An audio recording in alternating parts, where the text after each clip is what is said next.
Why do you think business owners and businesses in general should incorporate AI voices into their client work or inbound?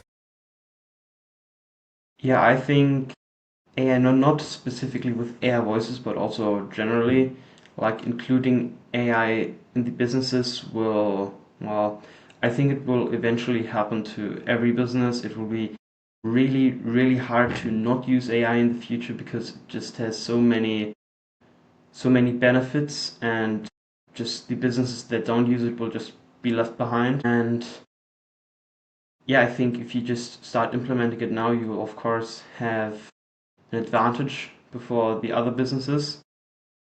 And so I think that, yeah, using AI is just great for them, and also basically saves them money.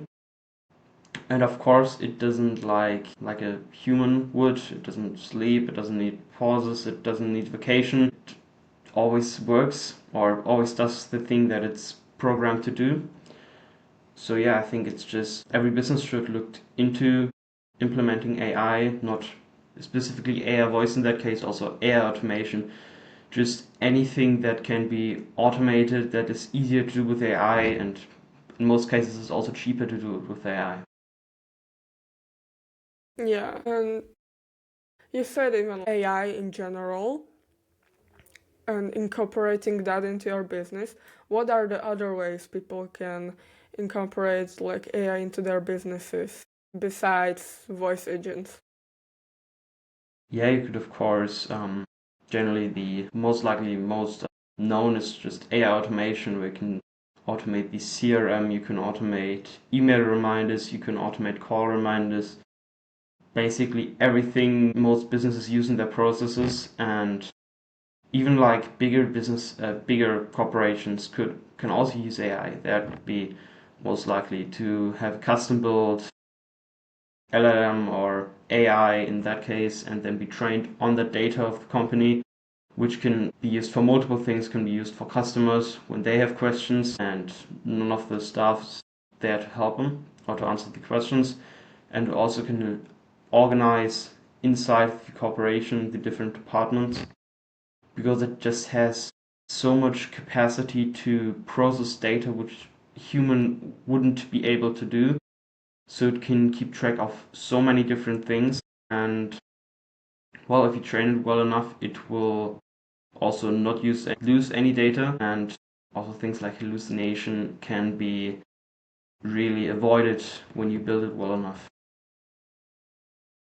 I think that's a good answer. And how would you define AI agents? Because I know that can be a buzzword, especially in this day and age, because everybody is talking about them everywhere. But I know they are really important, but you can watch a lot of videos and there isn't a clear like distinction between yes, this is automation, this is agent, to what like degree is this AI agent. I heard about agentic workflows. There is a lot of stuff into it, and I'm interested in how you just take it and how you define it. Yeah, I think AI agents are, yeah, pretty broadly statement also for things that aren't really AI agents, at least in my opinion. So how I understand it, it's basically just like if you have a virtual agent, human virtual agent, and you, for example, text it and say, add this person to my CRM, or write emails to this list of people. Basically an AI agent, or a popular thing to do with it, you have, for example, it connected with Telegram in that case, because it's a bit harder to do it with WhatsApp because you got to pay for it basically. And yeah, then you write a message, and there's the AI agent sitting on the other side, and this AI agent has the thinking capacity, which is ChatGPT, Grok, Gemini, whatever of these. And there it determines from the message you've written it has a list of automations that it has access to, and then it does the according automations to do the task that you've given to it, and then it can send you back what it has done. Yeah, basically it's just something you tell what to do, and it just has multiple options of things that it has access to, and then can execute these to basically do the repetitive task that you would otherwise have to do or someone else would otherwise have to do. Yeah, makes sense. I would define it actually pretty similarly to you. It is just AI that uses more of tools to automate this task that is like pretty repetitive and can be just kind of task that you don't need to a lot of creativity or anything to do. So it can be really not easily but easily automated, we can say. And I'm interested in how you got into the space of AI and AI agents and how your journey started. I know you have been creating content and in this like journey for a while, so Yeah, so basically the AI voice agents, or basically AI automation in that case, has started probably around 6 months ago, I'd say. There I was just, I think I saw it on Instagram, like people building AI automation, AI voice agents saying how great it is, and it wasn't that case. And yeah, they also saw people younger than me building these, and I mean, I found AI pretty interesting, and I mean, then I just decided to learn it. At the time, I was only creating content, so I, yeah, just decided to do something else besides that. And since you could implement it with a business, or you can combine it with a business, was I saw it as a great opportunity. So then I started to learn AI automation, like basic AI automation with Make.com in that case, because I found multiple like free 1 month trials for the pro account on YouTube, which I then used to learn Make.com. And yeah, I think after a while, I then saw AI voice agents on YouTube, which I think I also saw videos about that, how you could sell these to businesses and how it could provide value. So yeah, then I basically went over to Vappy and started learning that. And the good thing about that I learned Make.com before that, I of course knew how these things function basically. And you could automate, or basically you needed to know Make.com, N8N, maybe Zapier. I think you can also do it with that. But yeah, on Vappy you basically have to create these automations that the AI voice agent, which is basically also an AI agent which can speak, then can access these tools. And yeah, these are then built on Make.com. And yeah, that's basically how I got into it. And the good thing about YouTube is in that case that actually there are so many videos about it that literally anyone can learn everything about Make.com, AI voice agents, Vappy, or any other platform out there, while they can just master it with YouTube and then build things themselves.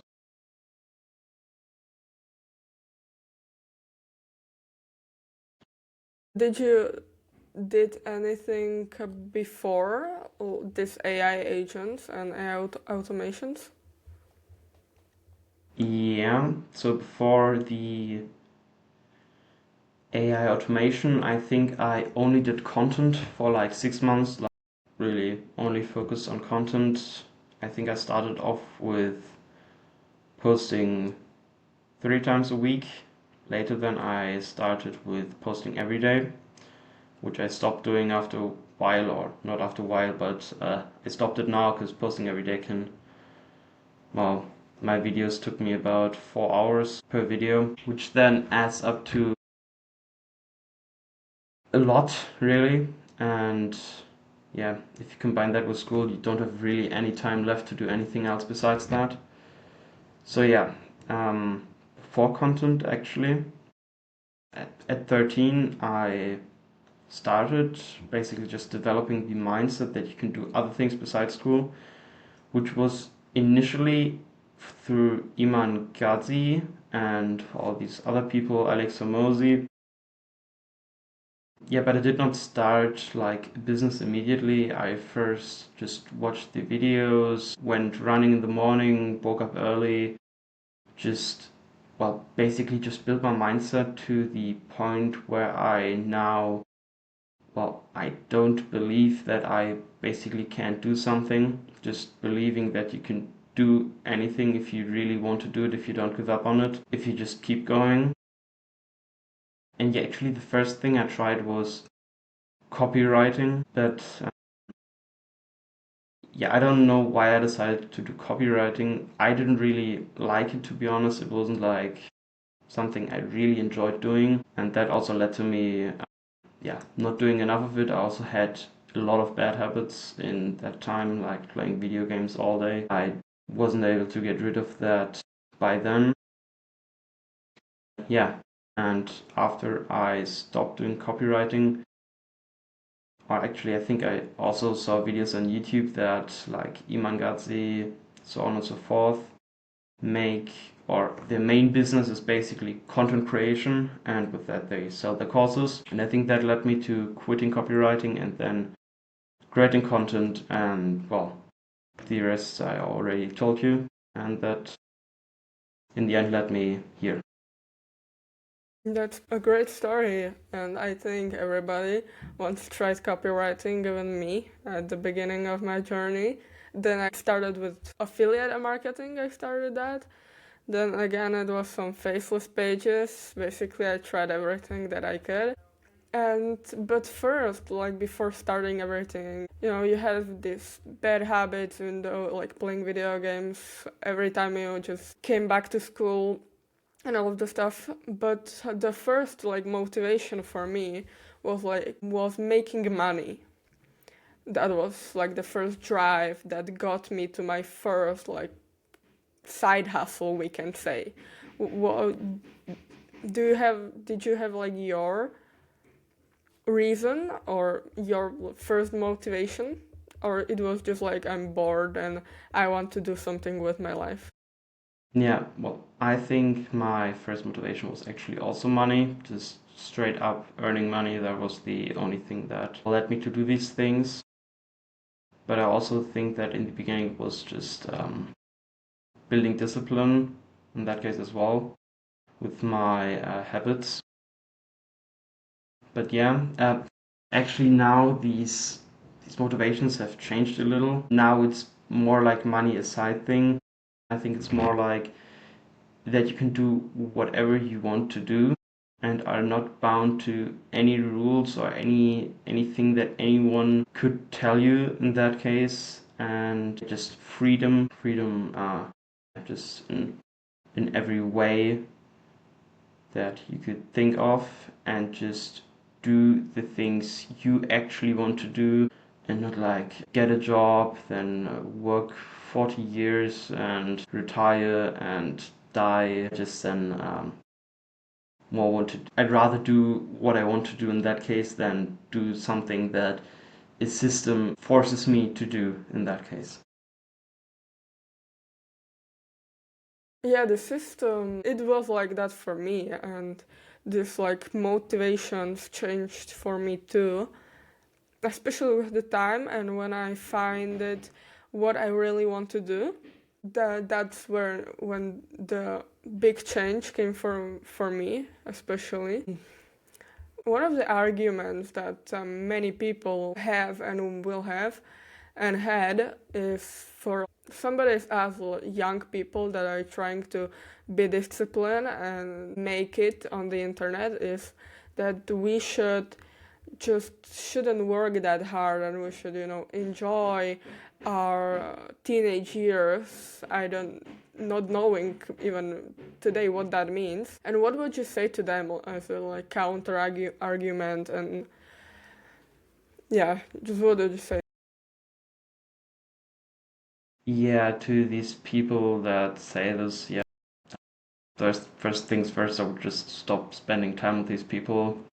Well, I don't think that arguing with these people is just reasonable, because people that think like that think in this bubble, in this system that this is the only way they can do it. And also with younger people, sometimes it can be because of the parents, they've just told them that they should do this, and then they just are so convinced of that fact that they don't accept any other opinions.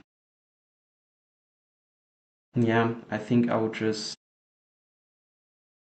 basically, well, I think that the phrase enjoy your teenage years can it's quite relative depending on the person you're asking.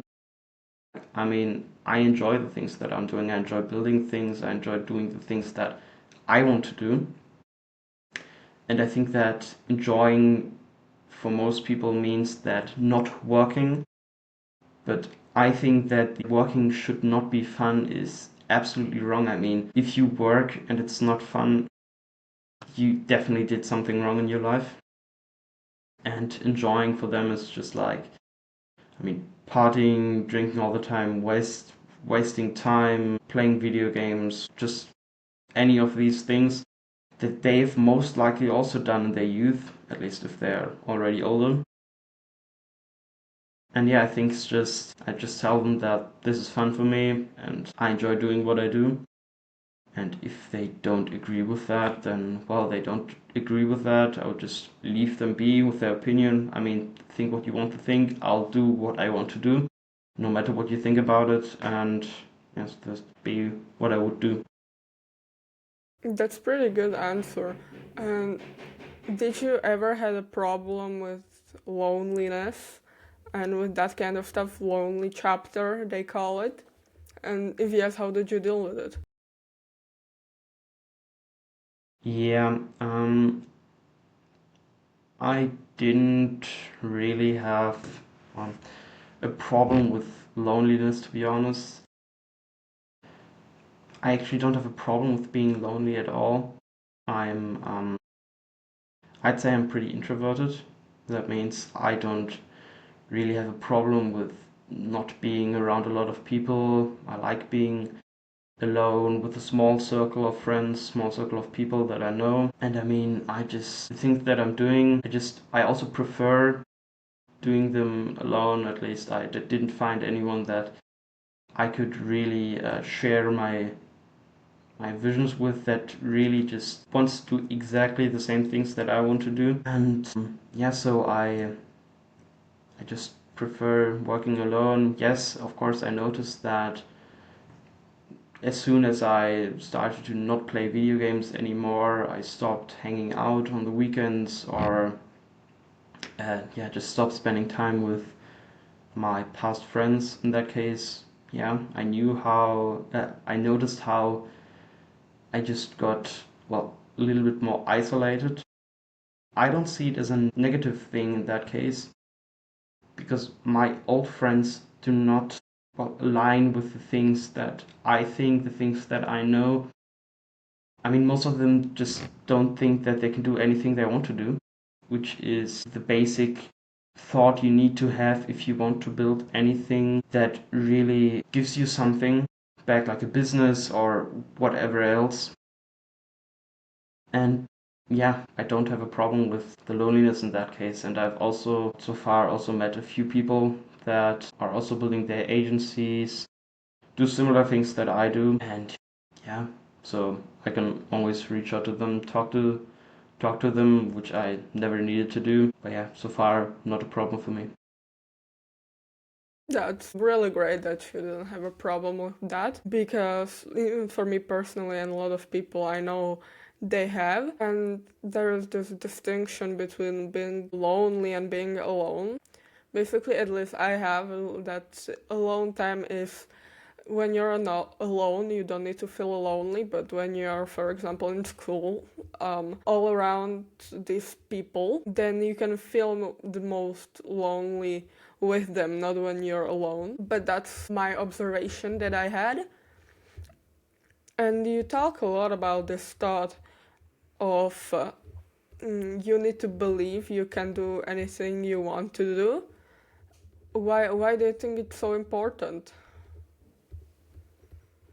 Well, I mean, if you don't believe that you can do anything that you want to do, that you before then you would probably have the system thought that going to school, going to university, and then get a job, that's just the casual path, I'd say, the safest path.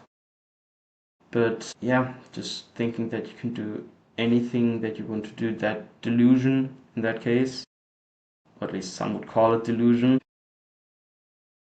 Yeah, it's, if you don't believe that, you don't give 100% into the things that you're doing because you're not 100% sure that it works. You have to believe 100% in the things that you do, or else it will not work. Or if it does not work, you maybe ask yourself what would be if you've given 100%. And I mean, you have to, when you play, you basically just need to play to win and not play to play, because that doesn't make much sense, because you can just not play at all if you don't play to win or play to achieve some goal or some dream of yours. And yeah, so I think it's not like optional, I think it's necessary to believe that. Or I think that even if you don't believe that in the beginning, I think that when I started copywriting, I didn't believe that. I mean, I just started doing copywriting and just doing something. When you're in the business of just improving yourself or building things, at some point you will believe, if you keep going, that you can do anything. I think that's just something that everyone will experience when they do something like that. I see the belief is really important for you, and I saw from your videos you're religious. And does like God help you with that belief in yourself and in your dreams, and that you can do it?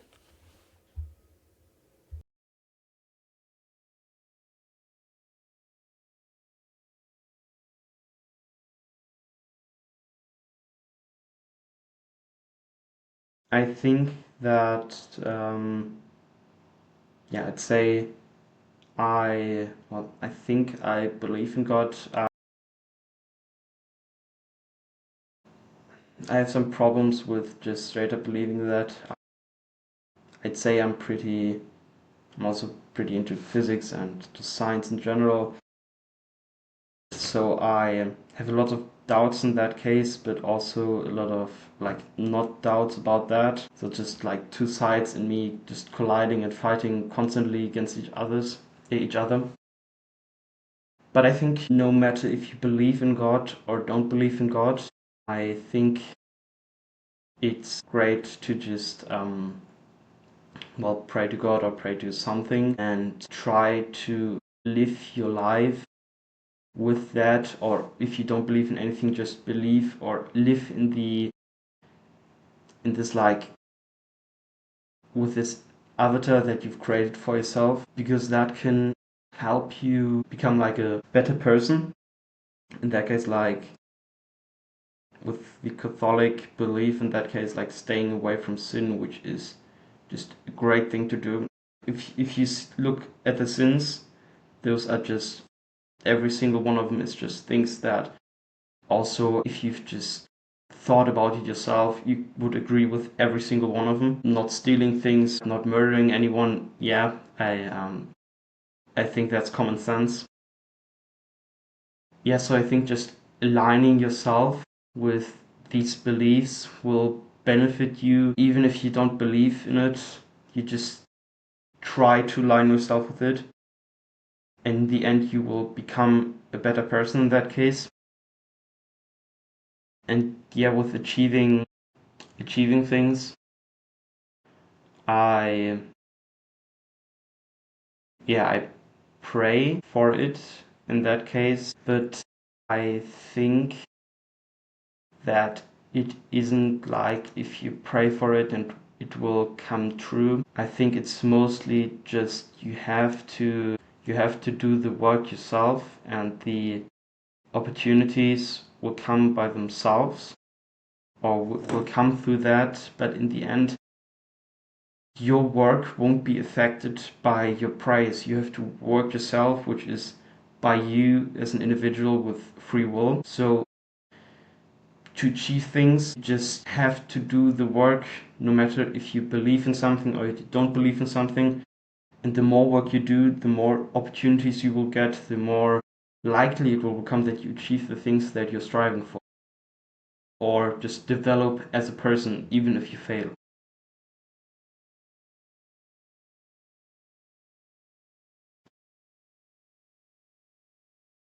And you said these two worlds are colliding when you're deeply into like physics and data and just this world and reality, and there's this other religious side in you, which I'm the same, by the way. I do believe in God too, but sometimes there's this like better time and the worst when you're like believing yes everything, and then is this time of doubt when you just doubt everything, but eventually you find your way back there. At least it is like that for me. And I agree when you said no matter if you are a religious person or you're not a religious person, you need to just do the work. Nobody, when you're in some religion, nobody, no God or something is going to do it for you. So that's basic. That's basically. And another thing I wanted to talk about a lot was content and how you are into this content space and what you're doing to get views or build your personal brand when you're building this agency. Yeah, so for me, how I learned content in the first place was I didn't actually look at other people in my niche that basically do the other things.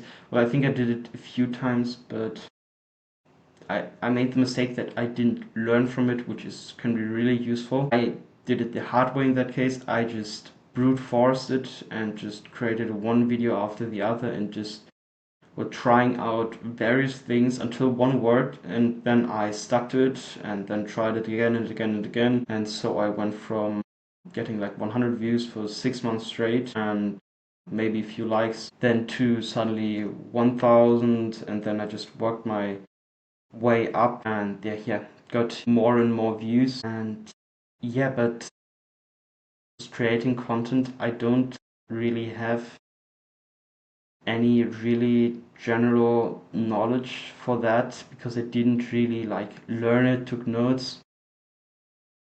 It's I think it's more like my intuition in that case. I just create what feels right or what is really like easy to do right now. For example, right now I just post my cold calls, which for me in this phase is the easiest thing to do because I have a few other projects that I'm working on, and just like content can take up a lot of time. And so if I just record my cold calls that I do anyway and then just post them, and in the best case get some feedback from other people, which I actually get on every video that I post about it.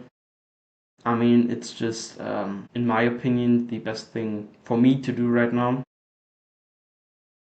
But yeah, to anyone that wants to start creating content, and also wants to learn to edit better, which is now the same advice that I give to everyone that DMs me and asks me how do you edit that well, or how did you start creating content, where did you learn that? I mean, I think the best way to learn it is just to start with everything. You just need to start. You can just start posting anything. It really doesn't matter what you post. I believe that posting content with your face is better, like talking to the camera, which also has multiple benefits. If you're not native English, it trains your English skills, develops your the ability to speak freely, and also speak freely in front of other people, which is in that case just the camera, but it's a bit of a similar thing. But yeah, in the end, it's just you need to start, not think about it, and once you start, you will figure it out along the way. You will learn more and more about it, which is quite frankly the same thing with everything else you want to learn. You just need to start. And that was a good answer, I think. Like everybody on the internet is giving these 100-step tutorials, but at the end of the day, you should do what's working for you and what's just fitting in your schedule. You said you're posting your cold calls, so I guess you're learning sales. And from that time you're posting this, what did you learn about sales and selling people through cold calls? Well, I think the most thing I learned from it is, well, I think it's just, first of all, it's just speaking to other people, which you don't really have in content creation, and also like speaking to adults in that case that can be a bit more rough on cold calls. I'll just now frame it like that. Just that you have the confidence to speak to them, to stand in for the things that you are on the cold call on, and to not give up on the goal. That's something you can also see in the cold call videos. Like the first one, I just immediately just I need to go. Okay, you can go. Yeah, but what I learn from these cold calls is that you just need to, well, you need to ask more questions about pain points, which leads them to conclude that they need this or need help with this, which in the end is a pretty large aspect of sales, also on the sales calls, discovery calls, that your goal is not to try to sell them. Your goal is to try to make them sell themselves by just saying that they need this, basically. Just, well, asking their needs, asking their pain points, and them slowly realizing that they really need this. And you just fill this need with service, and I think that's the key aspect of then selling your stuff in that case. Get that? And you said you need to have confidence in your product and in yourself. What are the ways you build your confidence? Yeah, what I do in cold calls, I write myself notes, which you can also see in my videos. Like I got this script, like a few bullet points of how I open the call, and then I also got a few objections that I can just then look at to find out what to say when they, for example, say they're not interested. And yeah, just building confidence in that case. A script can give you a little bit more confidence to start the call, I think. It gives you a little bit more guidance, but to build confidence, you just need to do more cold calls. Yeah, especially if you're not good at it, well, not good at it as other people, just selling things, and also if you don't like it, which I personally am not the biggest fan of cold calls. I'm also not the best at selling things, I'd say. But in the end, you can just learn these things by just doing cold calls consistently, which is the key aspect, just consistency in that case, just doing a certain amount of cold calls every single day, which then leads to you becoming better and better at sales.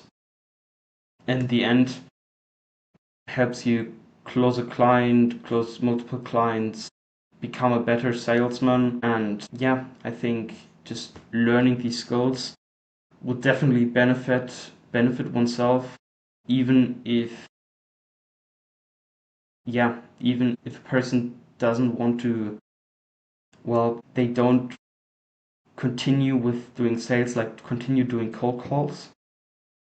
But I think that any skill you learn, any real world skill you learn, will benefit you in some way, like different ways of thinking about things. And in the meaning of sales, it definitely improves you free, that you can speak freely in front of other people. So I think that basically with anything you do yourself, you will, well, anything that you build, in the end you will benefit from it if it succeeds, if it fails, if it does whatever. If you don't completely mess it up and you don't learn anything from it, I mean, if you just do anything else from that, you will just benefit from it, and in the end you will be a better person, a more successful person, a person with more skills.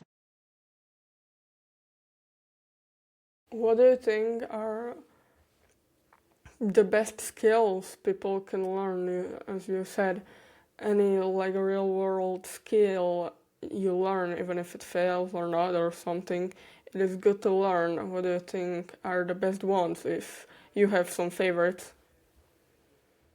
Yeah, so right now, of course, you should look a little bit at what your passion is, I'd say.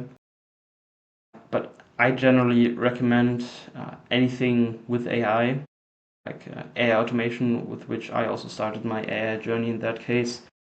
It's a great way to start because it teaches you like coding, also a little bit just the workflows. Yeah, I'd say starting with AI automation, getting to know AI a little bit more, and then just going on to more complex AI solutions, which can have more benefit to businesses if you want to create an agency or want to sell a service, or just start building SaaS products. Just building something with AI that will have benefit for someone else or a group of people. But yeah, but if you're not at all interested in something like that, something technical, I mean, there are a lot of things you can do otherwise. Also with AI, you can just use the services provided by others to build some other things upon it which are not technical or not as techy. But of course, there are also other things like sales. You can do sales completely without any like technological side. You can just call up people, talk to them, or do cold outreach with email, cold messages. But yeah, I think just starting with anything, even if you don't like it, there I would definitely recommend AI automation. That's just like my number one pick in that case. Do you think coding is a good skill to learn? And if yes, how would you learn it again? Um, yeah, so coding, I'm actually learning coding myself right now. With Python. I would definitely recommend Python. It's just the most used, especially in the AI space. Of course, you can also learn other languages, but yeah, I think just Python is the most beginner friendly. It's the easiest to learn in comparison to other languages. Yeah, but I would just start watching YouTube tutorials, which I also did. But I recommend just watching a beginner tutorial to learn about the basic things in Python in that case, like the structures, the different data types, and then moving on to watching beginner projects about Python projects that are being built, because building out these projects and coding them yourselves while watching the YouTube video will give you way more value than just only watching the video and not doing anything yourself.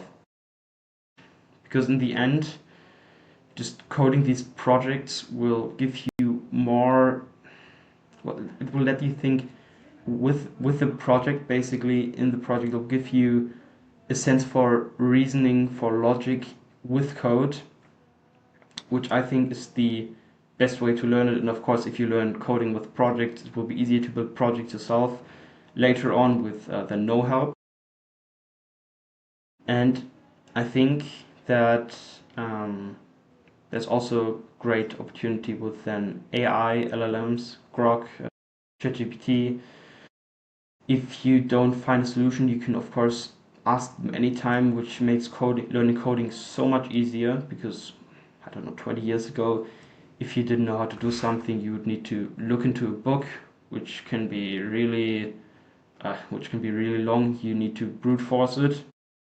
which can also take a lot of time, or you ask a friend or a person you know. But yeah, I think that if you want to learn a skill, coding or generally, start on YouTube. That's just the best way to learn it, because there are just the vast amount of videos that are on YouTube.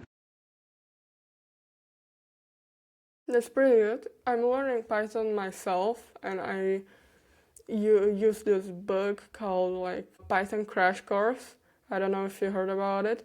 It's pretty good, but I think YouTube videos and doing like along with the tutorial can be pretty useful too. I'd probably start doing that too. You say are learning a lot of stuff from YouTube, and do you have some plans to start posting on YouTube more in 2026? Do you have like more plans with content in that way? Yeah, I plan to post more on YouTube. Like right now, I have some videos on my channel there. Just I think a few tutorials, just generally about AI voice agents and make.com. Yeah, I think I will then post a few more projects of mine that I can then that I just then code out, which will most likely be in 2026. But I don't think that any time like in the next few months I'll probably just learn coding and learn a few other skills to then build bigger projects and then just post the journey of these projects or record them and then just post them as a journey video which shows people well how to what's the thought process behind these bigger projects that they can then build to or use as motivation or learn from them for their own future projects. And by projects, do you mean like coding projects that you code yourself? Yeah, actually, I partially coding, yes, but I also plan to get more into robotics, which I would then actually use the agency to fund all of that, because well, robotics can cost a little bit more. Yeah, then just combining these, building robots, building automations, and then just showing these things on the YouTube channels, which then help me grow through the projects and also would help others grow by learning from them or just getting ideas from these videos.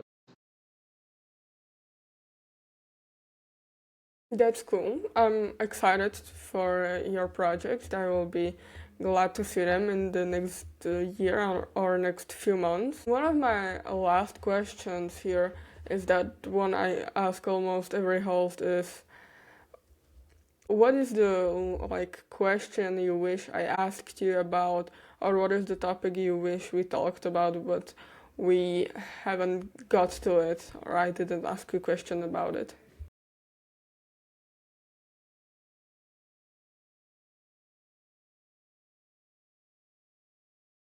To be honest, I can't think of a question. I think we've covered, well, a lot in that case, especially the part that I think is the most important. For anything you want to do, you need to believe that you can do it, and more importantly, that you just start doing anything, start doing it consistently, and well, that's just the point which makes or breaks. If you really want to do something in your life, you need to start, and if you don't do that, I mean, you won't achieve anything if you don't start with anything.